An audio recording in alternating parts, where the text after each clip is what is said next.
Jed's got the misery. Helly May, Jethro. Hey. Sinking fast. Granny! Quieten down. I ain't as sick as all that. You get back into your bed and stay there. All right, I'll do it if you just calm down. I'm calm. Now you do as I tell you. You're a sick man. You're deathly sick. All right, all right. Hurry, Ellie, come quick. Uncle Jed's sick. I'm coming. What can I do to help? You can get them varmints and them critters out of here. Don't you know your pa is sick? Yes, ma'am, Granny. But don't worry, they won't catch nothing. Get him out. Get him out. Jethro, you go get me a mud dauber's nest. Some rich weed, some dog banes, some stump waters, dried beetles, and some lizard eggs. I got doctoring to do. I ain't never known Pa to be sick before. That man's never ailed a day in his life. What you reckon it is? It's city living, that's what it is. There ain't enough outdoors for a mountain man like Jed. They keep filling it up with buildings. First thing you know, all the outdoors is gonna be indoors.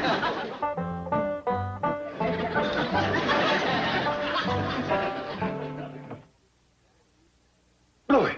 Got him, Duke. Nice big fat honker flying south. Bluey. Got us another one. We gonna have goose and dumplings tonight. Carl? Just a minute, Ellie.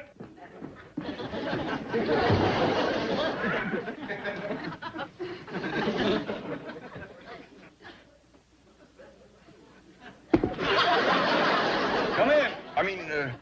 Come in. Carl? Oh, I'm terrible worried. You ain't never been sick before. Don't you worry, Ellie. Ain't nobody better doctoring than Granny. But Pa, Granny can't find the proper medicine, and you might sink away and pass before she can save you. No, Granny will pull me through. I'm scared for you, Pa. Now, Ellie, don't go to crying. Look, if you can keep a secret, I'll tell you the truth. I ain't really sick. I'm just pretending for your granny's sake. What you mean? Well, remember back home how folks was always coming over to our place to let Granny doctor them? Yeah. Remember how happy it made Granny? Yeah, especially if one of them got better. That's right. Folks out here got city doctors, and they don't need Granny, and she misses it something terrible. You reckon that's why she's been so down in the mouth here lately? Of course. You should have seen her when I told her I was ailing. Why, she commenced a bouncing and jumping around, worrying about me being at death's door. I ain't seen her so happy in a year. Hold on, Jed, I'm a-coming. Hurry with my medicine, Jethro.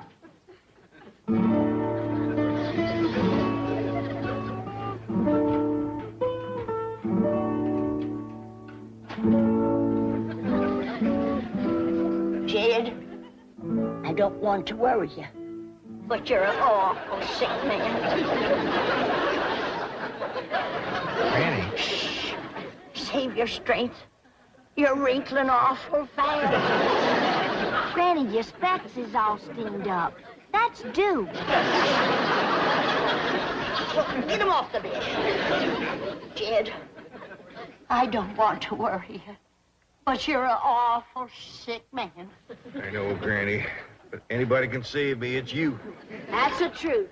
Ain't nobody can doctor like you. It ain't no credit to me. I was born with the gift. Here's your medicine, Granny. Hey, Uncle Jed, you don't look sick to me. Hey, come on, let you and me go hunting. Come on. Hey, look, see, Granny, he's dressed to go hunting now. I'm ashamed of you. Now, Granny, Don't you know that every mountain man wants to go to his reward with his boots on and his gun at his side? Now, cover him up. Not all the way. He ain't gone yet. I ain't gonna let you go, Jed. Thank you, Granny. Now, let's get busy. Jethro, get a medical tray and set it on the bed. Yes, Granny. Ellie Mae, shut the door and the windows.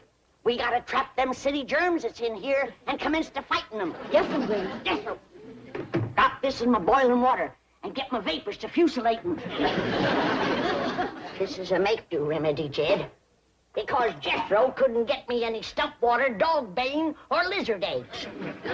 What is it you're fixing to give me, Granny? Brand new, Jed. It's in the trying out stages.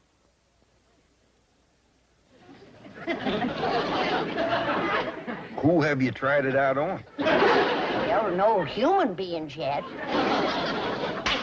Here, Ellie, light the fumigating candles. Jethro, start a fire and throw some of that skunk weed on it. I'll put them germs down with my putting down powder. Nothing can live through this, Jed. I believe you, Granny. Granny! You get back to bed, you poor, sick, miserable, frail old man. Granny, I can't breathe. That's why I'm doctoring you, you darn fool. Granny, will you listen for a minute? You get back to bed. Don't you know that you're at death's door? Don't hurt him, Granny. I'll take a club to him if he don't lay down like I tell him to. Go fetch my shoes. 3, 4. Well, morning, Mr. Drysdale. Oh, good morning, Ellie Mae. What you doing? Well, I'm taking my morning constitutional. You are? Yes. It's got me in the best shape since my army days. I feel that. And they say bankers are soft, eh? Well, you sure are nice and soft. Maybe by mountain standards, I'm no Tarzan. But I assure you, my Beverly Hills physician is going to be amazed when he examines me this morning. How come? Because of my condition. You know, every morning I walk all the way from my front door across your lawn and over to that bird bath. Why? Ain't you got no place to wash up? How's your father? Well, right now he's trying to get Granny cheered up. She's been missing the hills back home something awful. Oh, what's the matter? Is something wrong? Well, you see, back home, folks was always coming to Granny for doctoring. Nothing pleasures her like telling folks what ails them and what to do about it. Well, I'll do my bit. Granny, Mr. Drysdale wants to talk to you. Yes, Granny, I need your advice and your help. He's ailing, Granny.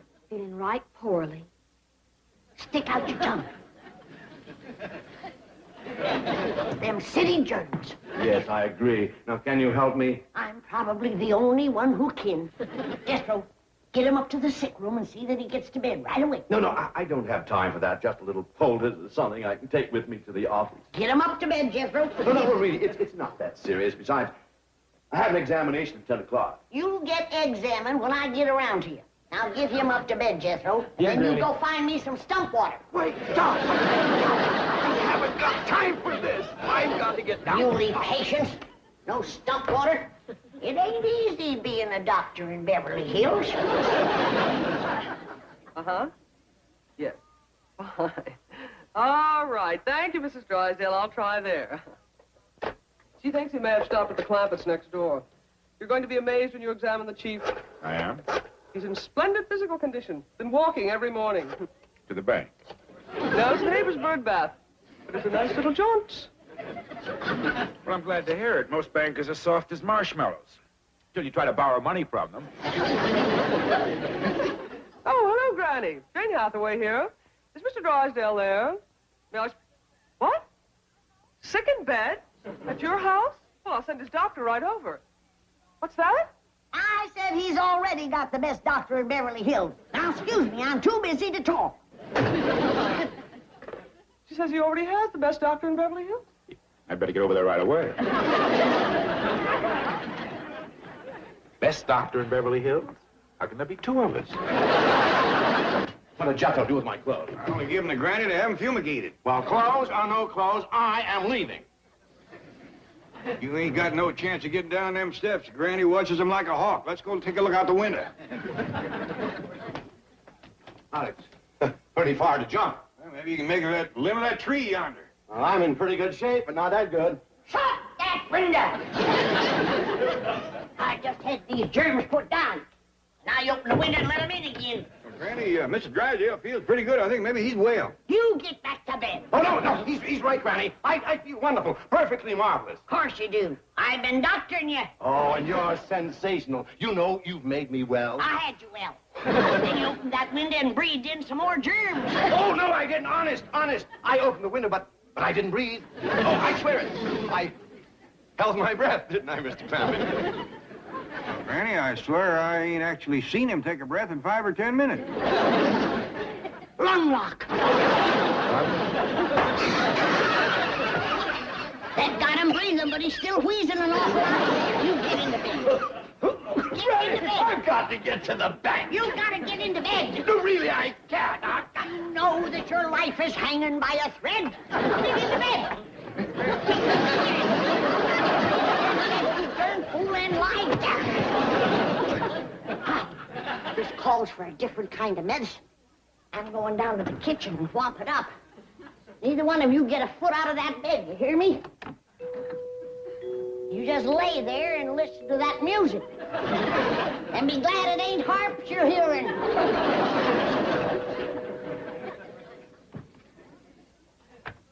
Oh, howdy there. I knowed somebody was coming the minute I heard that music. Is this the Clampett residence? Oh, yes, sir. I'd like to see the doctor that's taking care of Mr. Drysdale. Oh, yes, sir. Come right in. Hey, Granny, word's getting around. Here's another one. Howdy. How do you do? Well, I see you got your things with you. You figuring on staying for a while? As long as necessary. Praise be. Here's one that understands that great doctrine takes a little time. Thank you. You? Now, what do you reckon the problem is? Well, I won't know until I've had a consultation and my own examination is completed. We're going to get along just fine. Thank you. Thank you. Now, can I be taken to the sick room? Oh, did you hear that, Jethro? Ain't he a joy? He sure is, Granny. You make doctrine a real pleasure. Thank you. Thank you. Now take him up to the sick room, Jethro. I got work to do in the kitchen. I'll be up to see you directly. Oh, now you won't have to climb these stairs again. I'll come out to the kitchen and see you there. Lord love you. You're so nice. You about got me to bawling. But don't you worry. If great doctrine can do it, we'll come through as good as new. Thank you. Thank you. What a lovely little woman. She sure is. Hey, this way to the sick room. Hey, what you got in that there little bag? Everything I'll need, I'm sure. Well, that's good, because we're running low on nightshirts.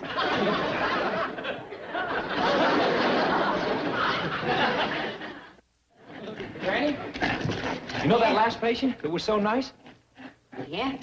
Well, he weren't so nice when I asked him to take off his clothes. Why? What happened? Well, he commenced to bucking like a steer. Kept yelling for the doctor. But I knowed you was busy, so I just put him to bed and locked the door. Jethro, let's hurry, Ellie. I gotta pull them three back from the brink of the grave. Lizard eggs. Ain't got none, Granny. I forgot. Well, give me some gunpowder. Sometimes that works just as good. Ellie, careful. 3 ailing is enough.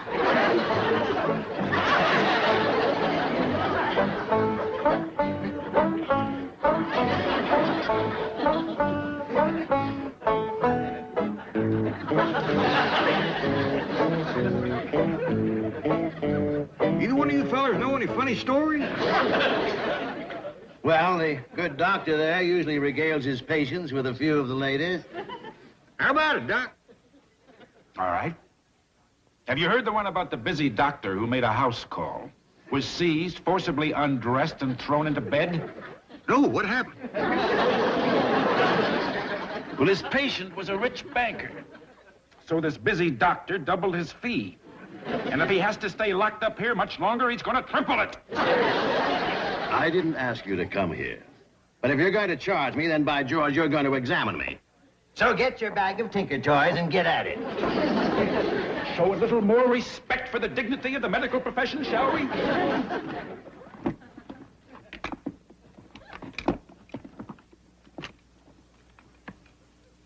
Hey, what's this, a rubber hammer? Yes. Well, I see where it'd be nice and quiet, but I don't see how you'd drive any nails with it. I don't use it for nails. Oh, good. What's that thing? This is a stethoscope. With it, I can listen to the patient's heart and lungs, like this.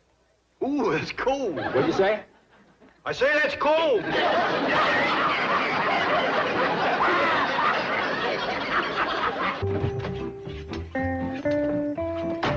Jethro, how's Mr. Drysdale? Did the doctor treat him? Oh, yeah? But there's terrible trouble, Miss Jane. That last batch of medicine blew up and pretty near ruined the whole kitchen. Medicine blew up?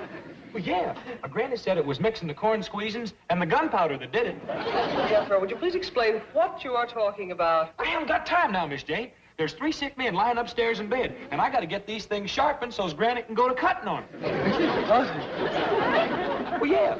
Without we got no medicine, this is the only thing that'll save them. Try to be calm now. Is Mr. Drysdale one of the men that Granny's going to cut on? Yeah, Mr. Drysdale, Uncle Jed, and the fellow that came last by the name of Clydeburn. The doctor. You'll have to wait your turn. I gotta get upstairs and commit swacking on those 3 men that I got up there. Bring my tools, sir. No, Granny, I will not let you do it. Now, I've had enough fighting with muley patients, more than I can take today. Now, Ellie Mae, you get her out of the way and keep her out. Sorry, Miss Jane.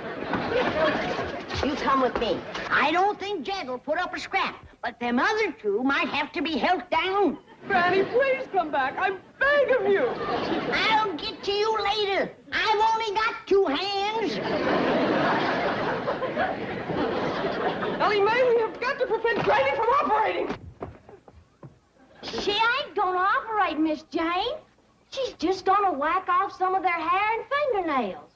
Hair and fingernails. She'll dig 3 little holes in the ground, bury it, say some magic words, and that throws a spell on their sickness. Yeah. Ah. Ah. Ah. Ah. Say, Doctor, I bet you he could talk a heap better if you took that stick out of his mouth. Lock it, Jethro. Get back in bed. You heard her. Get back in bed. Get this junk off of the bed. I got doctoring to do. Now, look here. You heard her. Get that junk off of there. Those are the finest medical instruments that money can buy. Thank you. Razor sharp, too. All right, Mr. Drysdale, I'll commence on you. No, just a minute. What do you have in mind with that knife and those scissors? Well, I gotta cure you somehow. And without medicine, there's only one way left. Oh, no. Not me. Turn in, Jethro.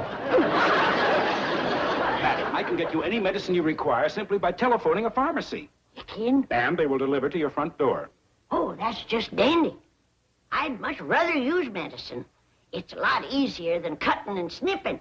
Exactly what I keep telling my surgeon friends. Now, you'll just lead me to a telephone? Right this way.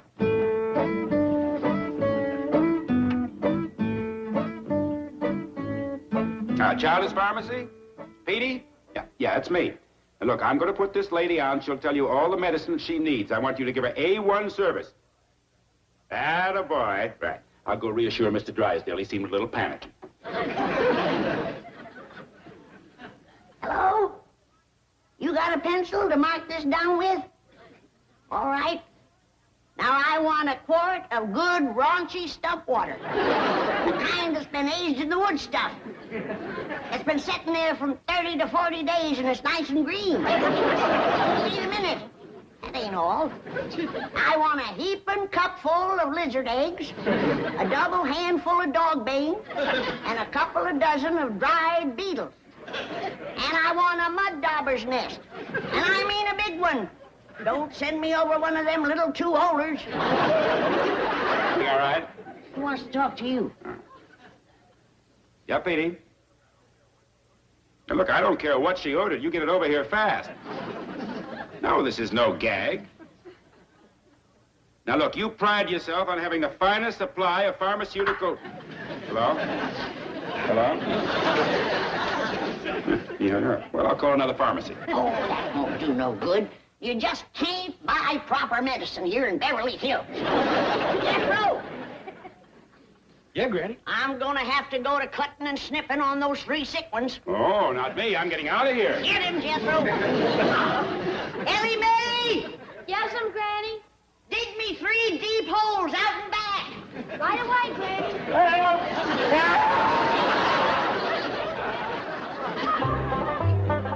How do you feel, Jed? Better than brand new. Granny, you done some doctoring in your time, but today beats all. Took a heap out of me, Jed. Especially clipping and burying all that hair and throwing my spell. But I reckon it was worth it. Yonder comes the living proof. How do you feel, boys? Fine, Doctor. Oh, just fine. Come back and see me anytime you need me. Yes, we will. Goodbye. Bye. Bye. You did take considerable hair off them, Granny. Had to. Their nails were so short. Well, it's a small price to pay for good hair.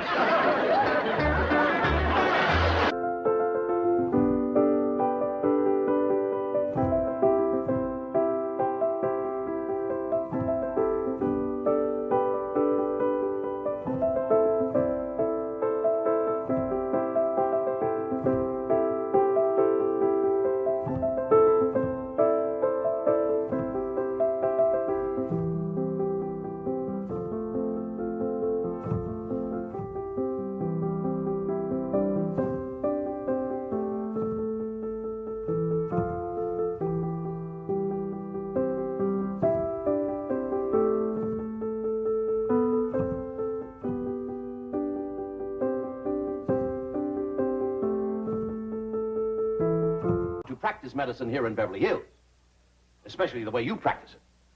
Cutting off a person's hair and burying it in the ground overnight to cast a spell on his sickness. Now, Granny, this is it. No more doctoring. How's that? Very good, Chief. Very good indeed. That should stop, Granny. Fine. Now get up there and tell her. A square dance? At this hour of the morning?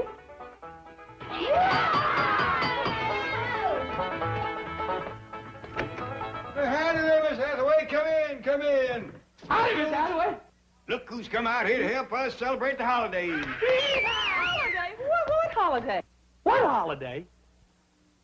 It's Possum Day. Remember now? Of course she does. Anybody who disremembers ought to be stood up against the wall and shot. Granny, it just slipped her mind for a minute. It'd come back to her when she got downtown seeing the parade. Sure it would. Boy, I can't wait to see that parade. What time did they hold the Possum Day parade out here? Hey, I got a swell idea. We can watch it from Mr. Drysdale's office at the bank. Yeah, it looks right down on the main street. You get a good look at the possum juggler. Possum juggler? Yeah, that's a fellow. We got a good one back home. He can juggle 3 live possums in the air at the same time, whilst the 4th sits on his head and waves a little flag. How about it, Miss Jane? Can we watch the Possum Day parade from Mr. Drysdale's window? Oh, well, I'm afraid not. Of course not. What's the matter with me? They wouldn't have them banks open on Possum Day. Well, we could just leave early and get good places, couldn't we, Miss Jane? And until then, we're going to have us a hoedown. Come on, Miss Jane. I'm afraid I haven't time now. You see, I really came to deliver a message for Granny. Who from? Mr. Drysdale.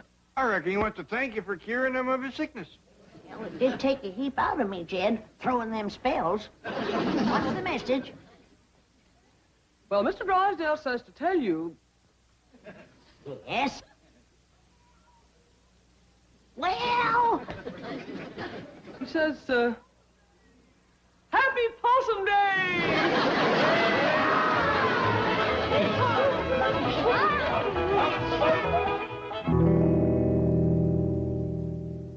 Roy, will you relax? What are you complaining about? She whacked off my hair, too, didn't she? But I am a doctor. Do you have any idea what I've been going through this morning? The lawnmower? Now remember your Hippocratic oath? I have a few oaths for you that Hippocrates never even heard of. If word gets out that my hair was snipped off, buried by a little hillbilly witch doctor to cast a spell on my sickness, do you think I'd have one patient left? Yes, I see what you mean. They'll all be going to her. Drysdale, I am going to the state medical board, and when they get through with that little woman, she won't be able to prescribe an aspirin for her own headache. Oh, Roy, will you relax? I've already taken care of that. You have? My exact words you heard this morning, this very morning, I said, Granny, this is it. No more doctoring. And what did she say? Well, I won't know till my secretary gets back. You sent your secretary to tell her that? Well, she's much more persuasive than I am. She knows how to handle them. So do I. Roy! Dr. Clyburn to you. Doctor, I appeal to you as a poor, helpless patient. You don't even appeal to me as a rich, helpless patient. If you make trouble for the Clampetts, I'll be facing major surgery. What major surgery? The removal of $35 million from my bank. Without an anesthetic. Ah, here she is, here she is. Tell the doctor you gave Granny my message. No more doctoring, and she agreed. Well, you heard her. Now get back to your office and forget the whole thing. I want to hear exactly what you said to Granny and what Granny said to you. Well, upon my arrival at the Clampett mansion, imagine my surprise to find them arrayed in their Sunday finery and having a square dance. Look who's here to help us celebrate the holiday, exclaimed Mr. Clampett, happily. What holiday? I inquired, innocently. Possum Day, he replied, earnestly. Well, you... Never mind the Tom Swift dialogue.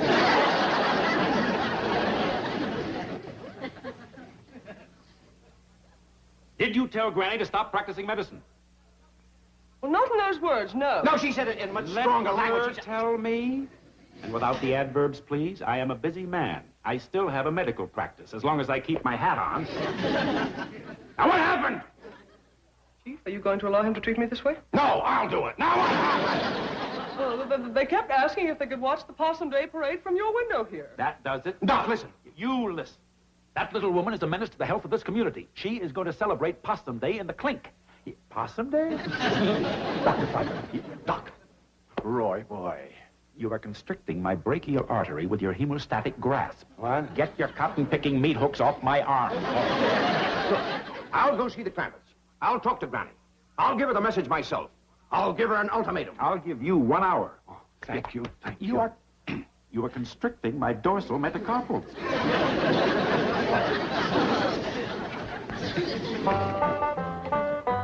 What all you got in here, Granny? Oh, just a few victuals to nibble at the parade. Any baked possum? Of course not.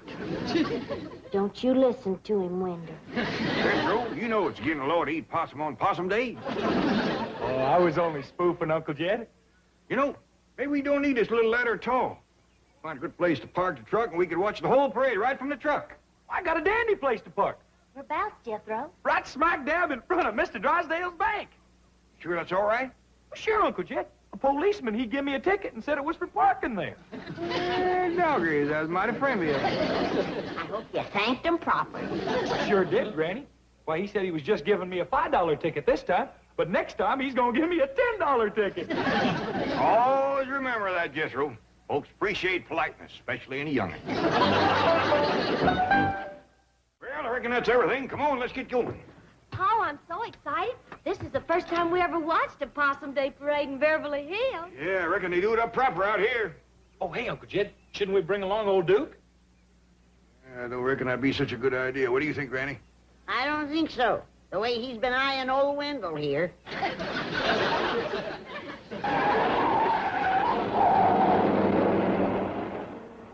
It's Miss Jane and Mr. Drysdale. I reckon they's gonna join us for the parade. Wait! Wait! Oh, thank goodness we caught you. Get in. Where are you going? We're gonna watch the Possum Day parade from your bank. Well, I'm afraid there's not... Granny, Mr. Drysdale has something very important to discuss with you. Well, can he wait till after the parade? Yeah, we don't want to miss the possum juggler. That's the best part of the parade. But there isn't going to be... I believe the medical crisis can't wait, not even for 1 hour. Oh, yes. Granny, may I speak to you alone? Oh, yes, you go on inside. I'll be right in.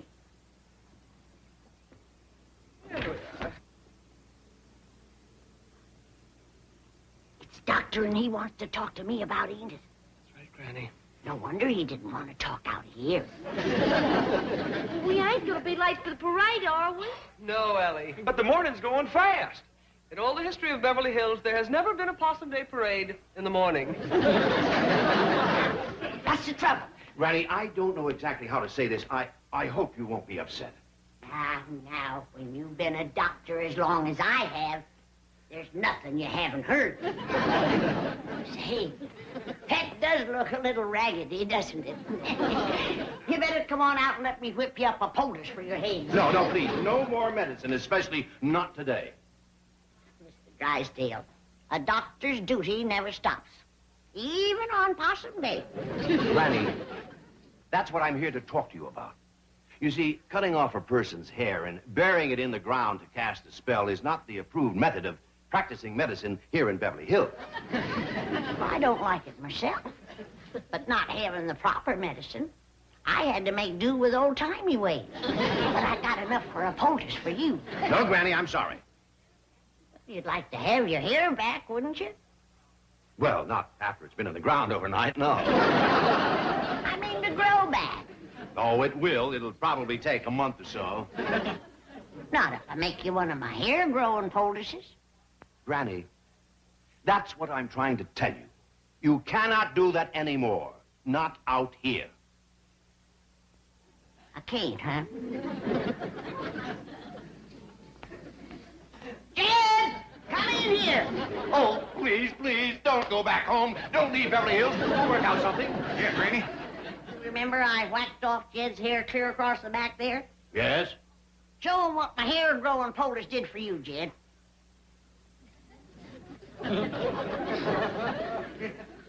It's a mite ragged. It ain't been trimmed yet. Why, that's impossible. You can't grow hair like that overnight. Ow!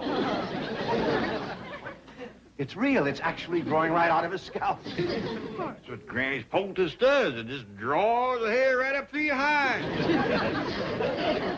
Kept yours on a mite too long, didn't you, Jed? I hadn't ought to slept in it. Mayor, Your Honor, it doesn't have to be a big parade. No, just a high school band, a few horses, a few banners. My secretary's looking for a possum juggler. He's a possum juggler. Yeah, he juggles 3 live possums with the same as... Hello?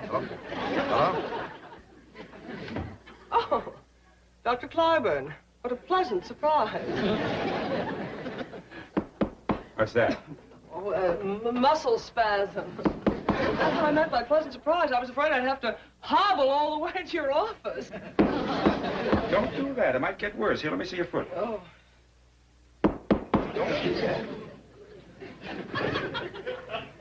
Oh, but Dr. Clyburn, I assure you, Mr. Drysdale is not dead.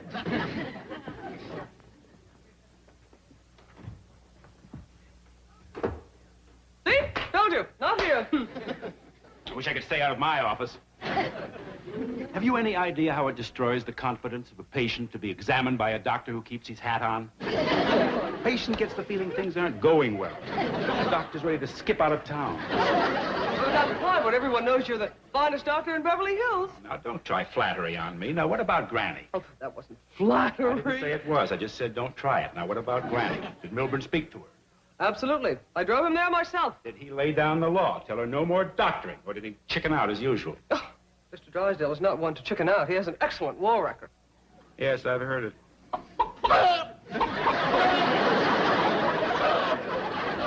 I resent that, Clyburn. I'll have you know I was decorated.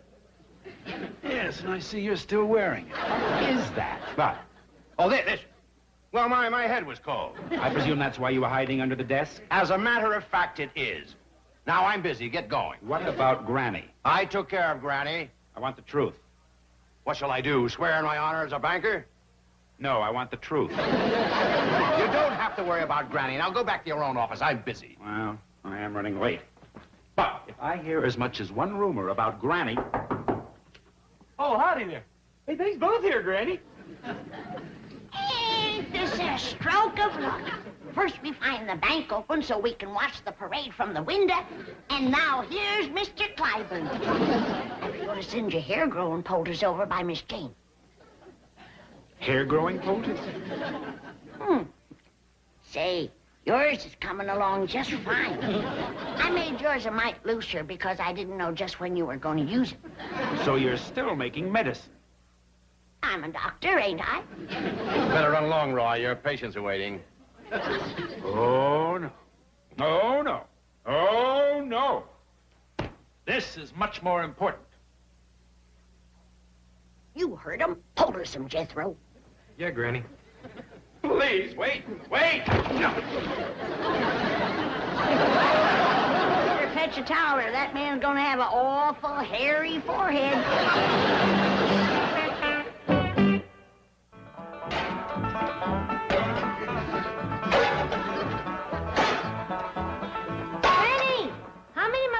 take back home with me? None that you didn't bring with you. I don't want nothing around that's gonna remind me of this miserable place. Well, how about my skunk? He won't take up no room. Leave him here. Well, he might get kind of lonesome. They ain't got many skunks in Beverly Hills. There's plenty of the two-legged kind. Like that ungrateful, good-for-nothing Clyburn feller.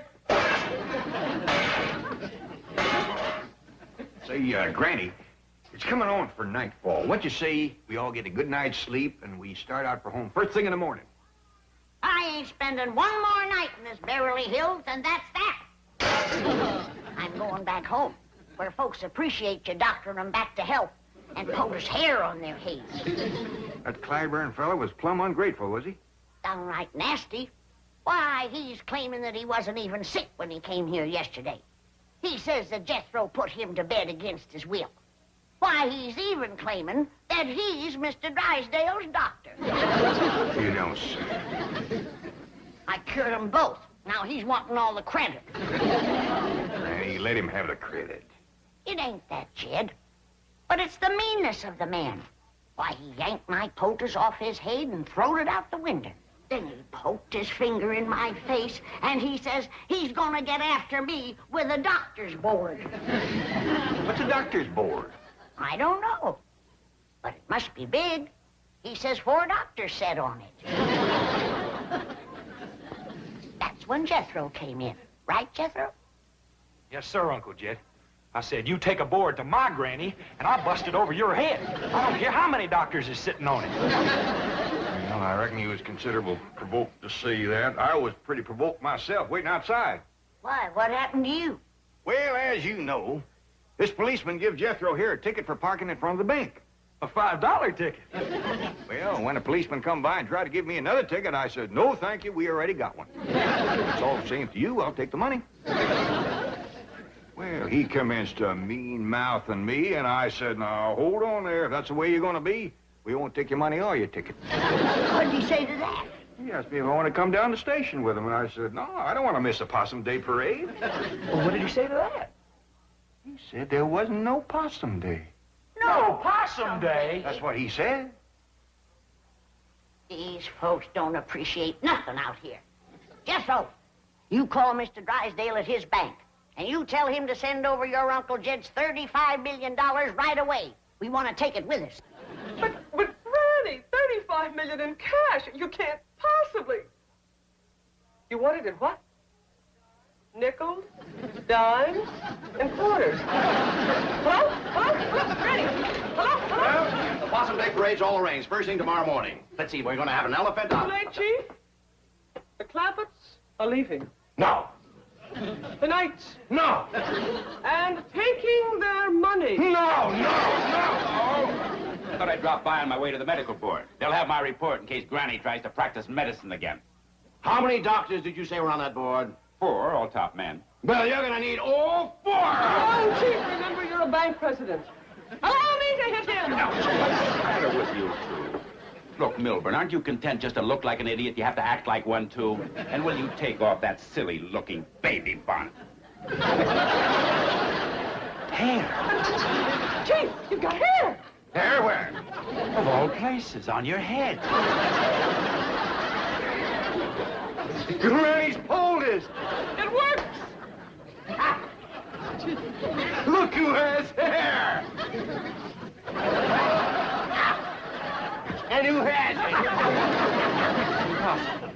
It is a medical impossibility to so stimulate the cranial integument as to produce in a few short hours more than a microscopic filamentous outgrowth of modified epidermic tissue known as hair. She did it. That little hillbilly witch doctor did it. Well, Chief, grab your coat and get your hat. There's still time to stop them. I won't do it in that step. Please, Granny, I need my hair. You can't refuse me. You're my doctor. Hey, Granny, guess what? They do have Possum Day out here. They just celebrate one day later than we do. Yeah, and they're going to have a parade tomorrow morning. And Mr. Drysdale and Miss Jane say we can all be in it. And them too. We might even let him in it. I played bass drum in the Harvard band. I was once a drum majorette. It would be a bit of a shame to have him march in the Possum Day Parade looking like that. Yes, it would, it would. All right. I'll make you a poultice and you can sleep in it tonight. Thank you.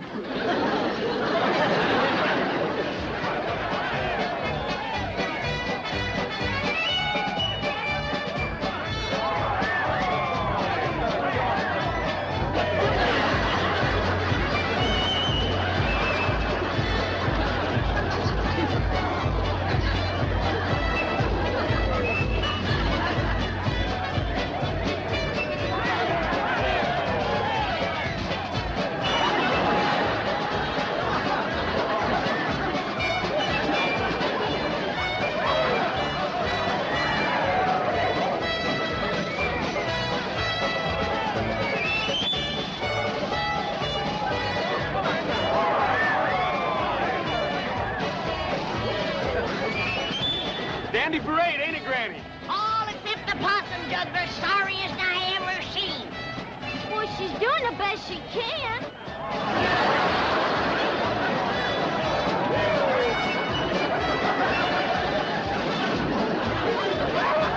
I bet you by next Possum Day she'll be good enough to lead the parade.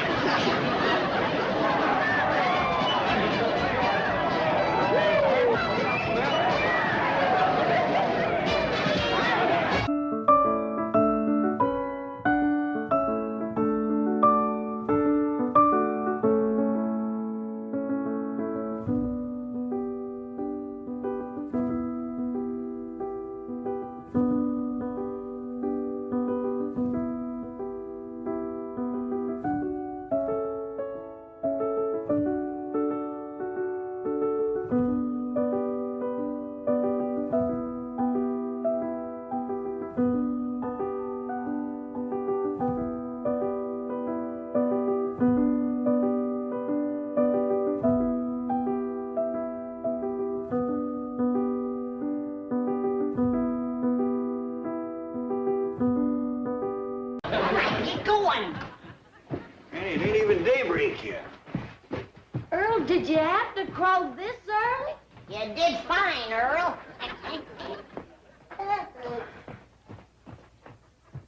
The early bird catches the worm. When we plow up that front yard out there, you're going to be up to your wishbone in them.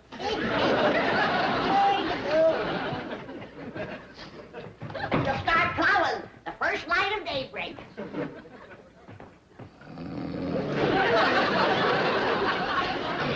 Shame on you. City living has made you soft and lazy. Now get to your feet before the whole morning is wasted. It's already past 4 o'clock. 4 o'clock's powerful early. No, not when you have the whole front yard to plow, and corn to plant, and taters, and turnips, rutabagas, and onions, and oats, and barley, and watermelon. All right, Granny, all right. Now, you get in the kitchen and get some breakfast on the table, and we'll be in directly. See that you do. Let's eat us a good big breakfast, Jethro, because you and me are going to be pulling that plow. Paul?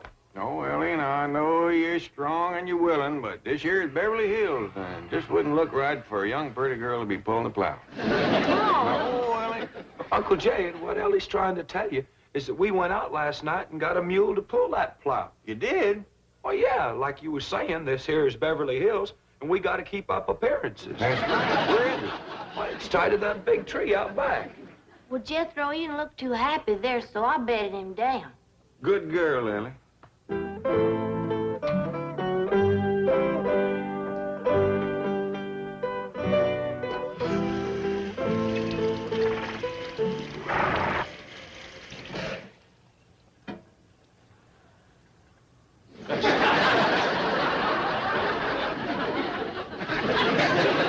I didn't see no mule laying on the floor. Couldn't have seen a mule laying on the floor. There ain't no mule to see.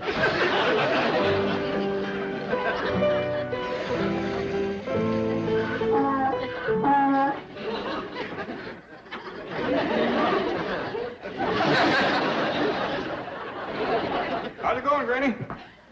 Oh, just fine, just fine. Ted, did you notice anything unusual about the kitchen this morning?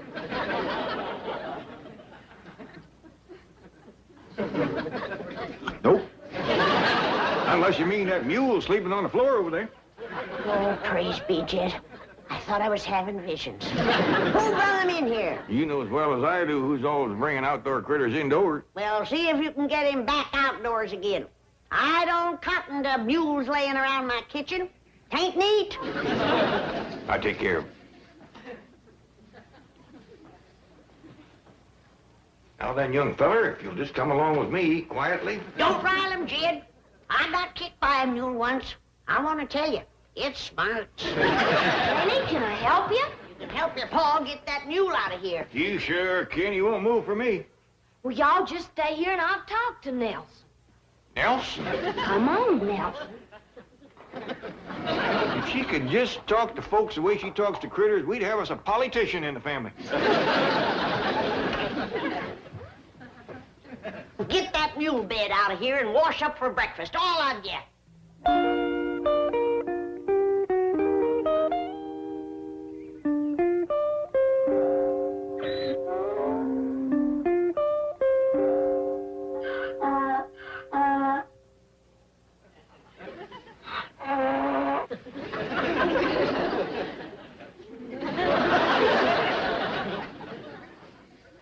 Looks like a good, strong mule, Jethro. I hope he's broke the plow harness. He's taking to it real good, Uncle Jed. I bet you we can plow up that whole front yard before noon. They wouldn't. They might. Well, come on, let's get around front with the plow. They are. Haul, you haul, yeah. Mr. Clampett! Mr. Clampett, wait!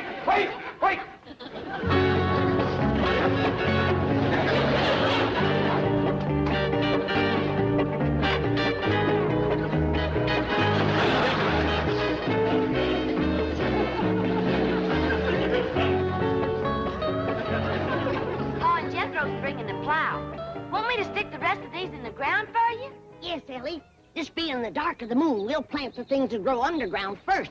Like our taters and our turnips and our onions and our beets and our radishes. Then comes the light of the moon, and we'll plant our corn and our beans and our tomatoes.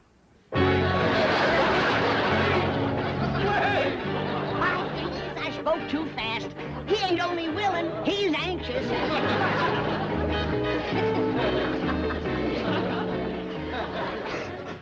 Oh, howdy, Mr. Drysdale. Is them your work clothes? So, Ellie, and just because you're such a nice neighbor, I'm gonna let you plow the first furrow. But unless you've got tough feet, you better put on some shoes. Granny. Ellie. Please. He is anxious. I'll go see what's holding up the men folks with the plow. It ain't no use, Uncle Jed. This here mule's done made up his mind.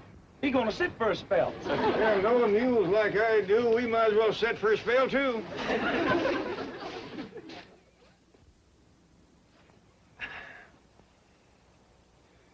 You know something, Uncle Jed? He's smarter than us. This sitting beats plowing any old day. No wonder we ain't getting any work done.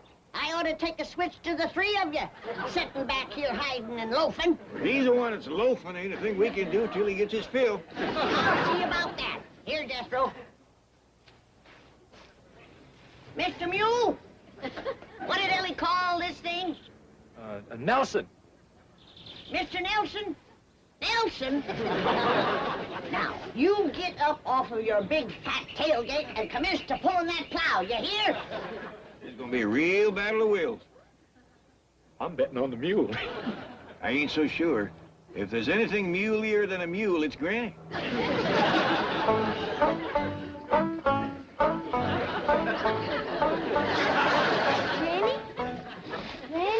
Ellie May, you busted the spell. Another minute and I'd have had that fella buffaloed. What's the trouble, Ellie? Mr. Drysdale said if we go to plowing up that front yard, a whole neighborhood will come storming over. Well, that's dandy. We got enough work for all of them. Well, I think you better have a talk to him, Granny. Sure is stirred up. All right, but you get that mule on his feet. Nelson balking again, is he? That's a fact.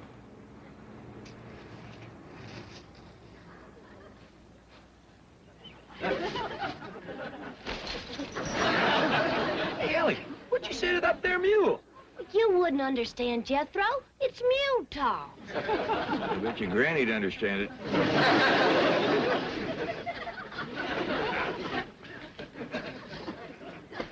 Hold on there! What the hell are you doing? Granny, you can't grow things like turnips and onions here in front of the house.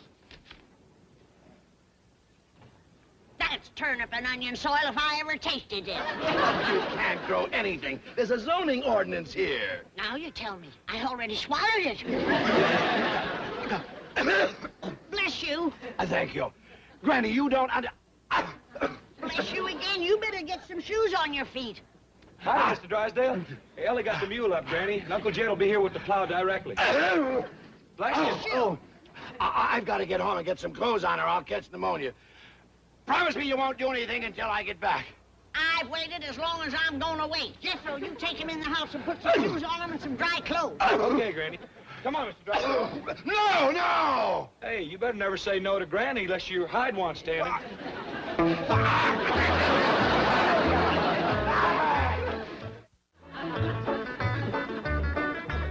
Drysdale or no Drysdale, I say let's commence plowing.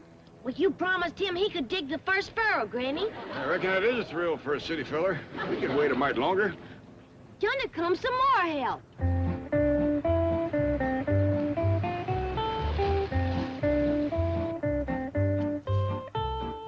What in the name of Secretary Freeman are you doing? We're fixing to plow and plant. What does it look like we're doing? That's what it looks like you're doing. Oh, thank goodness I got here in time. You city folks are willing, but you sure don't know how to dress for plowing. Does Mr. Drysdale know about this? Oh, yeah, we was waiting for him to plow the first furrow. And we ain't gonna wait much longer. Granny, yonder he comes. Don't start yet! Don't start! Don't start yet! Don't start!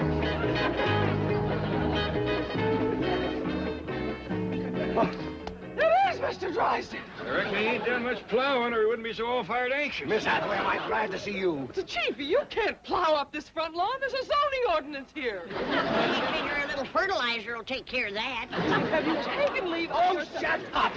I have no intention of plowing up this lawn, nor of allowing the Clampetts to do it. What did you say? Now, Granny, Mr. Clampett, let's all go into the kitchen, sit down, have a nice cup of coffee, and talk things over, eh? That's a city farmer for you.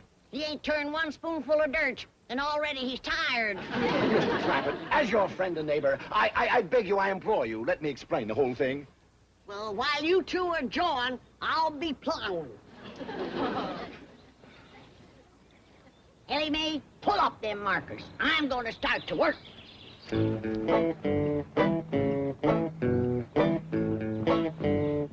Giddy up, mule. Ha! Let's go.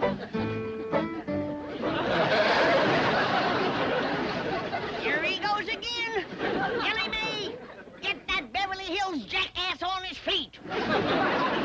Should I, Paul? Well, Mr. Drysdale seems right in earnest. Reckon a little confab first won't hurt nothing. Granny, may I give you a lift to the door? Yeah, take them. These the lazy ones. Well, now, as I was saying, that piece of ground out front is the best on the whole place for gardening. It's nice and level, it's got no stumps or brush to clear, it's handy to the house, and it's handy to the street. So as Granny can set up a little stand and sell some of the stuff she growed. Well, I reckon Mr. Drysdale got up a mite too early for a city fella. Ellie Mae, give him some more coffee. Mr. Clampett, your neighbors in this lovely and exclusive section would never accept such action. They would originate petitions, they would bring legal proceedings, they would take every means to protest vigorously and vociferously. You mean to get him riled? Exactly. Well, now, we sure don't want to do nothing to rile the neighbors, but Granny's powerful set on plowing and planting that piece of land out front. Mr. Clampett, I will explain to Granny that in addition to the aesthetic depreciation and the local hostility that would obtain, the net results in volume of produce weighted against value per acre would make the entire venture economically unfeasible. Well, if you're going to explain it to her that way, I might just as well start plowing. You gonna tell Ellie to get that mule up, or am I gonna have to start turning that ground by hand? Granny, just bank your fire for a minute. Ain't you done jawing yet? No, not quite. What time is it? Almost straight up for 9 a.m. Hear that, Jed? We've done wasted the whole day. Hey, pour your granny a cup of coffee. You want to do your granny a favor? You get that four-legged friend of yours to pull in the plow, like he was paid his bucket of oats to do. Granny, a dashing without Paul tells me it's all right to do. Are you gonna tell her? Not right this minute. Now, sit down. Setting is for hens, not for farmers. Now, I'm going out there and look that mule in the eye till he does my will. And I want to warn you, Jed Clampett, you're gonna own a mule with a powerful headache and a broke spirit. I hope your field trip idea works. That little woman out there is harder to convince than a bank examiner. Don't worry, Chief. I shall carry the message to Garcia, or in this case, to Granny. Well, I'll change clothes and get down to the bank. Lots of luck. Now then, shall we put Granny in the front seat with me? Well, I kind of favor the back seat twixt Jethro and me. I figure maybe we got the best chance of holding her in the car. Yeah, because Granny ain't gonna take this sitting still. That's a fact. Well, I got her hat and her reticule. Granny won't go no place without she totes her reticule. How far is it to the place we's going, Miss Jane? Oh, it's about an hour's drive from here. That's gonna take considerable holding. It sure is, because right out there is two of the stubbornest critters that ever faced off.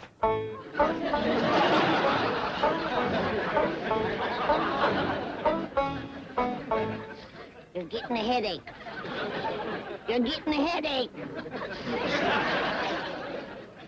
You better, because I sure am.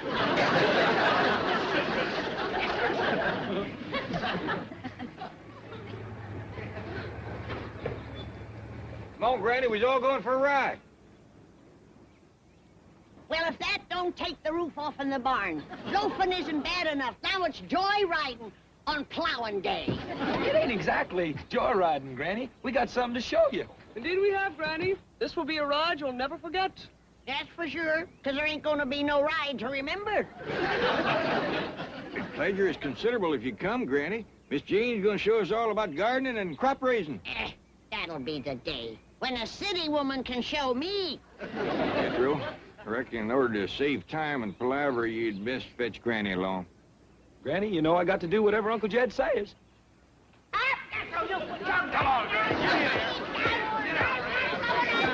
Now, you have yourself a good time till we get home. There's lots of food and water, and you can go for a swim in the cement pond if you want to.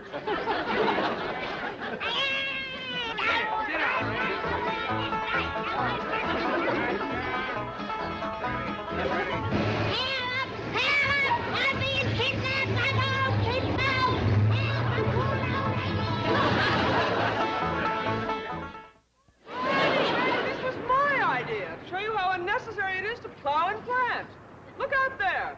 These people make farming their life's work. By their efficiency and modern methods, they raise better crops and more of them than you and I could ever hope to. Speak for yourself, city woman. Now, there ain't nobody so wise that they can't learn something new. Well, don't expect me to learn them. Look at them, planting corn at the dark of the moontime. I'd like to see their faces when nothing comes up. Granny, the modern farmer is so efficient that each one feeds 28 people. Now, you hear that, Granny? You don't want to put men out of work with families that big.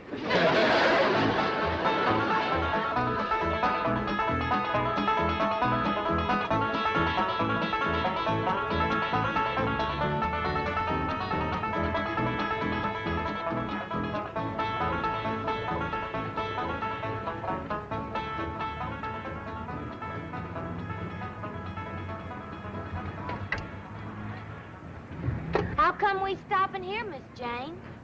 We's only a half a mile from home. We got plowing to do. Granny, ain't you convinced yet? Precisely why I stopped here, Mr. Clampett. I have something else to show Granny, and I think you'll find it very rewarding. What's that mean? I think it means you're gonna get a reward. In that case, get out of my way.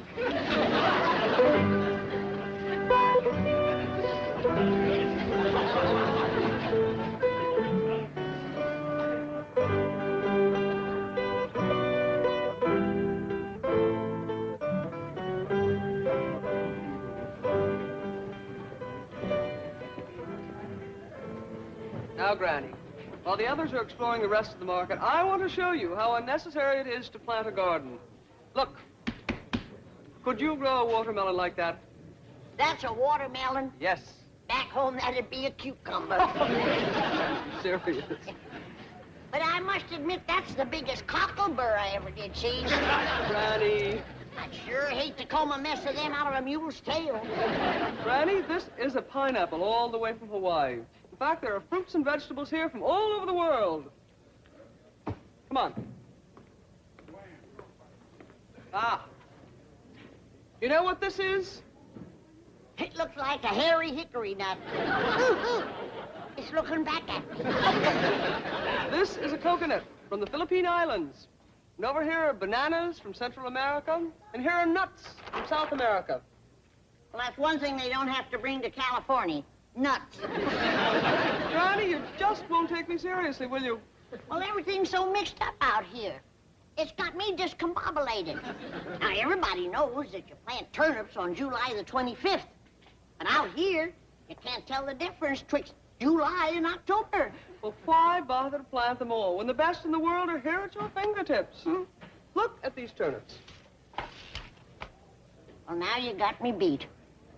I once growed a double turnip, but I never pulled 4 out of one hole.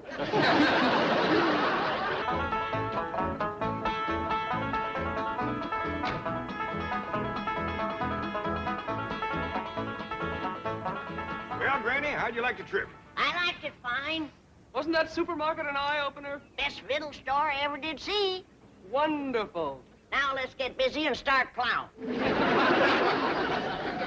But, Granny, I thought you done give up the idea of growing your own victuals. I did, till I went through that thing they call the checkout stand where you pay for what you got. Well, I went through one of them. I thought it was pretty fair. Well, by dingies, when I can't buy a sack of victuals for $5,000, then I'm going to start growing my own. $5,000.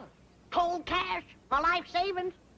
I handed that girl $5,000 and she handed it back to me. Said it wouldn't buy nothing.